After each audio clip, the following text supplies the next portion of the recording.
How to fix apps not responding on MacBook Pro and Air. Hello everyone, welcome back to the channel. Guys, if the application on your MacBook are not responding and closing, then keep watching this video because in today's video I'll tell you how you can fix this problem on your Mac. So let's get started without wasting any time. So guys, to fix the not responding issue, press the command plus option and escape keys on your Mac keyboard. This will open the Force Quit applications window. In the Force Quit applications window, select the app that is not responding, then click on Force Quit button.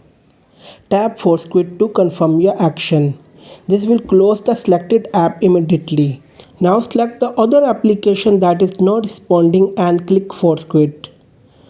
Now force quit the rest of the applications in the same way.